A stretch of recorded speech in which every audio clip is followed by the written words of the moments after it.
नमस्कार। आज की इस वीडियो में हम बात करेंगे मैग्नीशियम सल्फेट खाद के बारे में। किसान भाइयों को इसका उपयोग क्यों करना चाहिए, इसका उपयोग करने से क्या फ़ायदे हैं, इसकी कमी के लक्षण हमें पौधे में किस प्रकार से दिखाई पड़ते हैं और किन खादों के साथ मिलाकर इसका उपयोग किया जा सकता है, ये सारी जानकारी आपको आज के इस वीडियो में मिलेगी।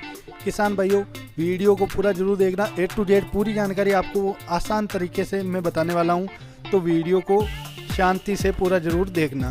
तो एक बार फिर से स्वागत है आप सभी का आपके अपने चैनल फार्मर प्रोफाइल इंडिया पर और आज के इस नए वीडियो में। राम राम जी सभी किसान भाइयों को। मैग्नीशियम 100% वाटर सोल्यूबल खाद है, यानी घुलनशील खाद है और सल्फेट फॉर्म में ये आता है, यानी इसके अंदर सल्फर की मात्रा भी आती है। अब इनका जो कॉम्बिनेशन है किसान भाइयों, बहुत ही बढ़िया कॉम्बिनेशन इन दोनों का है। मैग्नीशियम और सल्फर दोनों ही सेकेंडरी न्यूट्रिएंट्स है, यानी कि जो पौधे के लिए खाद्यों को 3 भागों में बांटा गया है, प्राइमरी, सेकेंडरी और माइक्रो न्यूट्रिएंट्स। उनमें से सेकेंडरी न्यूट्रिएंट्स में मैग्नीशियम और सल्फर दोनों सेकेंडरी न्यूट्रिएंट्स है और इनका कॉम्बिनेशन है वो बहुत ही बढ़िया काम करता है आपकी फसल के अंदर। एक चीज़ और यहाँ पर हम आपको बता दें जो लगभग सभी खादों पर लागू होती है, सल्फेट युक्त खाद जो भी आते हैं उन्हें आप कभी भी नाइट्रेट युक्त खाद के साथ नहीं मिलाना चाहिए आपको, क्योंकि अगर फिर भी आप इन्हें मिला देते हैं तो इनका 100% रिजल्ट आपको नहीं मिलेगा। इसलिए जितना हो सके सल्फेट युक्त खादों को नाइट्रेट युक्त खादों के साथ मिलाने से बचे। अब बात कर लेते हैं कि जो मैग्नीशियम सल्फेट आता है उसमें मैग्नीशियम और सल्फर की कितनी मात्रा आती है। तो देखिए, इसमें मैग्नीशियम की मात्रा 9.5% आती है और सल्फर की मात्रा 12% आती है। चलिए किसान भाइयों, अब बात कर लेते हैं कि मैग्नीशियम क्या है। मैग्नीशियम एक सेकेंडरी न्यूट्रिएंट्स है जो हमने आपको पहले ही बता दिया। हल्की रेतीली अम्लीय मिट्टी में सबसे ज़्यादा ज़रूरत पड़ती है। स्टार्च की मात्रा ये पौधों में बढ़ाता है, प्लांट सेल को बढ़ाता है और प्रोटीन, विटामिन, कार्बोहाइड्रेट तथा वसा का निर्माण ये हमारी फसलों के अंदर करता है। कुल मिलाकर आपको बहुत सारे फ़ायदे मिल जाते हैं अगर आप मैग्नीशियम का उपयोग करते हैं तो, मैग्नीशियम सल्फेट का उपयोग करते हैं तो।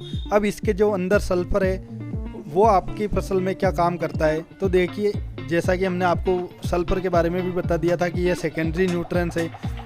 तिलहन फसलों में तेल की मात्रा बढ़ाने का जो काम है सबसे ज़्यादा सल्फर करता है। दलहन फसलों में प्रोटीन की मात्रा बढ़ाता है, पौधे की गुणवत्ता बनाए रखता है, ठंड से पौधे को बचाता है, मिट्टी को भुरभुरी करता है, रोगों से लड़ने की ताकत देता है।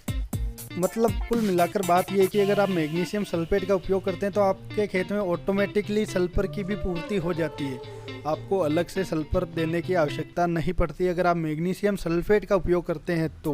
और सबसे आसान जो तरीका है वो मैग्नीशियम की कमी के लक्षण को पहचानना है।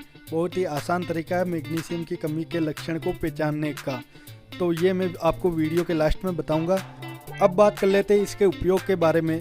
तो आप इसका उपयोग लगभग सभी प्रकार की फसलों के अंदर कर सकते हैं, चाहे वो तिलहन वर्गीय फसलें हैं, दलहन वर्गीय फसलें हैं, व्यापार वर्गीय फसलें हैं या फिर सब्जी वर्गीय फसलें हैं। लगभग सभी प्रकार की फसलों में आप इसका उपयोग कर सकते हैं, आपको 100% रिजल्ट भी मिल जाता है।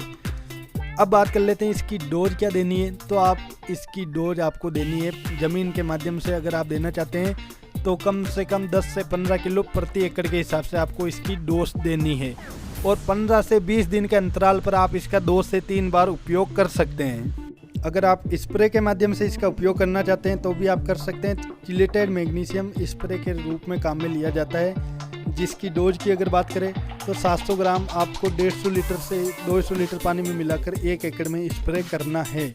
पौधे में मैग्नीशियम की आवश्यकता के अनुसार डोज को कम ज़्यादा भी कर सकते हैं, कोई दिक्कत आपको नहीं आने वाली है स्प्रे भी अगर आप करते हैं तो। लेकिन ज़्यादा बढ़िया रिजल्ट आपको ज़मीन में देने से ही मिलेगा, इसलिए अच्छा है कि आप इसे ज़मीन के माध्यम से पौधे में दें। अब बात कर लेते हैं सबसे आसान तरीका, जो कि मैग्नीशियम की कमी के लक्षण को पहचानना पौधे के अंदर।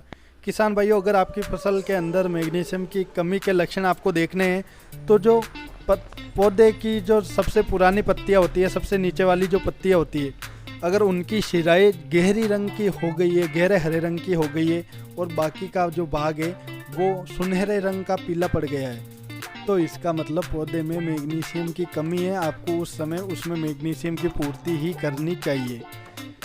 इसके अलावा कुछ पौधों में या कुछ फसलों में, जैसे कपास में, पत्ते गुलाबी और बैंगनी रंग के भी हो जाते हैं, तो उस समय भी आपको मैग्नीशियम की पूर्ति उसमें करनी है। और कपास में ज़्यादातर मैग्नीशियम की आवश्यकता है, अगर हम बात करें तो ज़्यादा आवश्यकता कपास की फसल में मैग्नीशियम की पड़ती है। तो इस प्रकार आप आसानी से ये भी पहचान कर सकते हैं कि फसल को मैग्नीशियम की आवश्यकता है या नहीं है। अगर रेतीली मिट्टी आपकी अम्लीय मिट्टी है तो आप पहले ही उसमें मैग्नीशियम का प्रयोग ज़रूर करें। अगर आपके मन में अब भी कोई वीडियो से जुड़ा सवाल है तो आप कमेंट करके पूछ सकते हैं। इसके साथ ही वीडियो कैसा लगा कमेंट करके ज़रूर बताइएगा। वीडियो को लाइक शेयर ज़रूर करिएगा, अपने किसान भाइयों तक शेयर ज़रूर इसे करिएगा। और जो किसान भाई चैनल पर नए हैं या अभी तक चैनल को सब्सक्राइब नहीं किया है तो चैनल को सब्सक्राइब ज़रूर कर लेवे, ताकि खेती से जुड़ी बढ़िया से बढ़िया जानकारी आपको लगातार मिलती रहे। किसान भाइयों, जो भी जानकारी लाते हैं हम आपके लिए लाते हैं ताकि आप बढ़िया फसल उत्पादन ले सको और इसके साथ ही कम खर्चे में आप बढ़िया से बढ़िया उत्पादन अपनी फसलों के द्वारा ले सको। तो जल्दी से सब्सक्राइब करके जुड़ जाइए हमसे, ताकि बढ़िया से बढ़िया जानकारी आपको मिलती रहे।